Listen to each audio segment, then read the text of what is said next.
All right, Brakatha Yahweh, Brakatha Yahweh Shai, Brakatha Yahweh, Brakatha Yahweh Shai, Brakatha Yahweh, Brakatha Yahweh Shai. All right, let us give all praises, honor, and glory to Yahweh, Bahashem, Yahweh Shai, Waha, Rakah, Kodash, Brakatha. All right, that's all praise to Yahweh, Bahashem, Yahweh and the Holy Spirit. I want to say double honors to the apostles and elders of Great Millstone who rule well, the true leaders of all Israel on earth today. If you can receive it, and much love, salutations to the Akim that are across the four corners of the earth that's pushing his word in sincerity and in truth, risking their lives and freedom to do so. All right. To you, I say shalom. All right, I'm coming to you with the verse of the day, and that which is chosen is Matthew 24:5. However, I want to start up at verse 4. So, in the My Sword app, it reads, And Yahweh Shai answered and said unto them, Take heed that no man deceive you. All right, because you don't want to be led astray, and that's what this word here goes into. It says in the Greek, planao, G4105, it says to cause to stray, to lead astray, to lead aside from the right way. All right, and it's a bunch of more different, analogies it goes into, like it says sin or to be led into an error, hence basically meaning deceive. And basically in the Latin, diablos, that's the definition for the word devil. All right. And Satan means adversary. So the one who's ultimately going to deceive you, or who has been deceiving us from our youth up before we knew the truth, is Esau, Edom. Hence, Job 9:24, it tells you the earth is given into the hands of the wicked.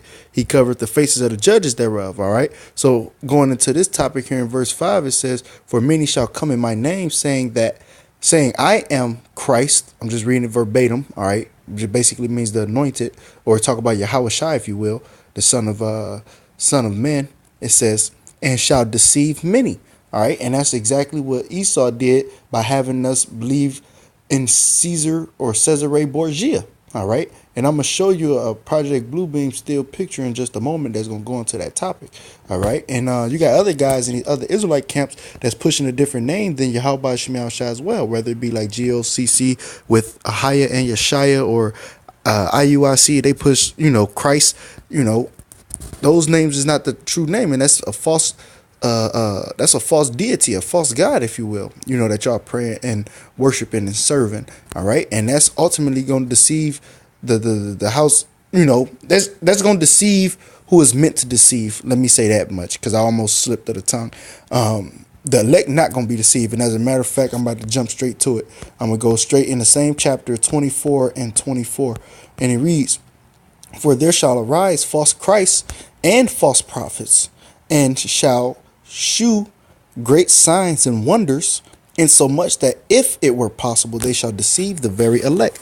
And that's the point. The elect not going to be deceived. They're going to be watching for the prophecies that come to place, to come to pass, if you will. They're going to be watching. They know how, we know, Lord, if we are the elect, we know how Yahweh Shai is going to come back. All right. And I'm in just a moment go into it with you guys. It says, verse 25, Behold, I have told you before. Wherefore, if they shall say unto you, Behold, he is in the desert, go not forth. Behold, he is in the secret chambers, believe it not. All right. It says, For as the lightning cometh out of the east and shineth even unto the west, so shall also the coming of the Son of Man be. All right. So the same way you could see lightning shine from one end of the sky or the heavens to the other end, that's how he's going to be with the Lord. Every eye going to see him. So without further ado, I'm about to grab that now. This is Revelation 1:7. It says, Behold, he cometh with clouds, and every eye shall see him, and they also which pierced him, and all kindreds of the earth shall wail because of him. Even so, amen. All right. So every eye going to see him. And they said that the Lord comes back with clouds, which is so-called chariots. Let me not say so-called UFOs, which are chariots. Chariots means vehicle of the Lord, vehicle in general. But the vehicles of the Lord are IFOs, identifiable flying objects, because those are brothers, the angels that's manning those ships, if you will. OK, so the Lord, he's coming back upon one, and I'm going to get the account in just a moment. And that's what the elect are going to be looking for, these different accounts to take place. That's how they not going to be deceived, Like I said, the earth is given into the hands of the wicked, going to Esau and his cunning technology. Here's a still picture of Project Bluebeam on Google Images, and you scroll down and you see it's basically they able to make like a hologram looking image in the sky. and they can portray whatsoever they will. And exactly as you see here is exactly how they have the technology to do these things. If you don't believe me, just look at Coachella. Their live concerts, how they could bring Tupac to life, and had them dancing on stage and shit like that. This is the devices of the wicked. The certain technologies that they have. So it's known, like I said, as Project Bluebeam, and this right here can deceive some people, but the elect not going to be deceived, because we know that the Lord is not coming on a literal cloud, all right, that holds water. He's coming on a so-called UFO, all right. So I made mention of it. Let's get the account. This here, I want to start with in Luke 12:49. It says, I am come to send fire on the earth. And what will I if it already be kindled? All right. And it's already going to be fire and destruction and all that taking place here on earth. And this is the account that's going to speak on it. It says, and then the Lord is going to add to it when he comes. So here's the account, 2 Ezra 13:33. And I'm starting here, and I'm going to jump back up to the top, because this is the angel giving the breakdown, if you will.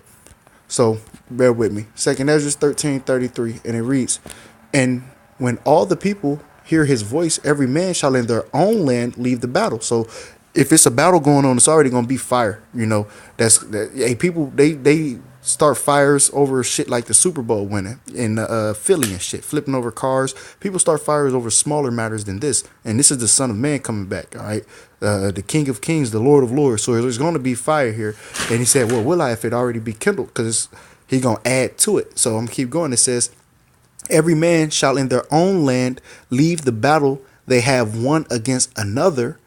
And so it ain't going to be no more Russia against America, Russia and its allies against America and its allies. All right. They're going to stop what they doing. They're going to come together. It says, verse 34, and an innumerable multitude shall be gathered together, as thou sawest them, willing to come and to overcome him by fighting. All right. It says, verse 35, but he shall stand upon the top of Mount Zion. So now that we got that account, I'm going to bring it back up to verse, I'm going to say about 6. Let me see. I'm going to start at 5. Start at 4. I like this one. The 2 Ezra 13:4, still in the same chapter. It says, and whensoever the voice went out of his mouth, all they burned that heard his voice, like as the earth felleth when it filleth the fire. All right. It says, and after this I beheld, and lo, there was, so there, that's the mention of fire again.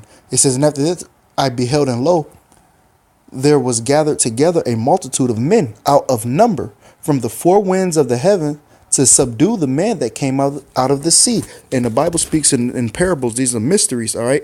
And it's been revealed to us through the apostles and elders of Great Millstone that this sea is talking about out of the firmament, out of the sky, all right? The Lord did say in the book of Genesis, he divided the waters from the waters. So roughly paraphrasing, not to butcher that scripture too much, but he divided the waters from the waters. You got waters in the sky, you got waters beneath. And that's like it said in Acts, I believe it's 1:11. He said, why ye men of Galilee stand gazing up? He said, the same ascending is going to be the same descending. Let me just get the account so I don't butcher it too much. And I'm going to bring it right back, Lord willing. This is Acts 1:11. It says, which also said, ye men of Galilee, why stand ye gazing up into heaven? This same Yahushai, which is taken up from you into heaven, shall so come in like manner as ye have seen him go into heaven. All right, he's going to come back down, descending, as you've seen him going up, ascending. All right, and this is, once again, the account that we're going into. So still in 2 Ezra 13, and I left off at 5, talking about they trying to come and subdue the man that came out of the sea, out of the firmament, all right, on that chariot. But it's going to be to no avail, because he said in Isaiah 47:3, I will not meet thee as a man. All right, he's coming back as an angelic force that cannot be bound up again. See, that's the balance. Y'all was able to bound him up the first time when he was in the flesh. He's coming back as a spiritual being. You ain't going to be able to bound him up, all right? He going to be able to materialize, dematerialize. But the thing is, and I'm going to just keep going on this here chapter, he ain't going to have to do none of that. Here's the account. I'm going to keep going. Verse 6. But I beheld, and lo, he had graved himself a great mountain and flew upon it. All right. This great mountain is referring once again to the UFO. All right. So-called UFO, or chariot of the Lord. It says, but I would have seen the region or the place whereout the hill was graven, and I could not. All right. So if you don't know, brothers, that's, coming up in the faith, that's still new to this, chariots are referred to as mountains. It's referred to as a pillar of fire. All right, it's referred to as a cloud. Okay, just to name a few. All right, the Bible once again speaks in parables. So as we've seen and we reading about, this is talking about Yahweh Shah coming back, but he's gonna be coming on top of a chariot. It goes on to say, once again, verse 7. But I would have seen the region or place whereout the hill was graven, and I could not. And after this I beheld, and lo, all they which were gathered together to subdue him were sore afraid, and yet durst fight. So he was going into the description of the chariot, all right, saying it was so large he couldn't see from one end of it to the other, talking about the region of it. And then he going on to say that all they that went to subdue him were afraid, but they still wanted to fight the Lord. And that's that pride that they feel with. You know, these Edomites not trying to go down and lose their kingdom without a fight. That's why it's made mention in the 7th chapter, 7 and 18 to be in particular. It say the saints of the Most High shall take the kingdom and possess the kingdom forever, even forever and ever. So in order to take it, you got to take it by force. All right, the Lord is going to forcefully take it, just like Jacob hand forcefully held on the heel of Esau, which is symbolic for us pulling them out of power, man. All right, and all these things going to come when Yahweh shall come back. It says, verse 9, and lo, as he saw the violence of the multitude that came, he neither lifted up his hand, nor held sword, nor any instrument of war, but only I saw that he sent out of his mouth as it had been a blast of fire, and out of his lips a flaming breath, and out of his tongue he cast out sparks and tempests. All right, and I'm going to get verse 11. I'm going to show you guys a picture right quick. It says, and they were all mixed together, the blast of fire. So this is the Lord once again going to that Luke scripture we had brought out, how he said, I come to send fire on earth, and what will I if it already be kindled? That verse 10 description is talking about the chariots. When he said out of his mouth, is talking about that small central hole where it's going to be opened up and be like a laser beam shooting out, beam, blowing things to smithereens. It says, verse 11, and they were all mixed together, the blast of fire, the flaming breath, and the great tempest, and fell with violence upon the multitude which was prepared to fight. All right, so all those things are going to take place, whether it be the ICBM missiles. That's what it's talking about when it's going to the tempest, that destroying wind. All right. The blast of fire from the chariots, and it said the flaming breath. All right, all the fire that's going to be already kindled and then some is going to be what's going to purge this place, Babylon, and some other surrounding countries. It goes on to say, and fell with violence upon the multitude which was prepared to fight, and burned them up every one, so that upon a sudden of an innumerable multitude nothing was to be perceived, but only dust and smell of smoke. When I saw this, I was afraid. All right, so there it is. The Lord is coming back. And if you know the account and you know these scriptures, if you, Lord willing, of the elect, you're not going to be deceived into believing some other, doctrine, if you will. All right, so I said I got a quick picture. I just wanted to show you guys like the Independence Day. This is Independence, Ohio. Independence Day. And just go to Google Images just to show you guys, it said out of the mouth is going to issue that blast of fire. And this is basically what it's talking about. So you see how big this chariot is? Ezra was talking about, he tried to look up and see the region and couldn't see from one end to the other, from where it began to where it ended. So this fathership that Yahweh Shai is coming back upon is going to be very large. And we don't know the full details yet until the time come.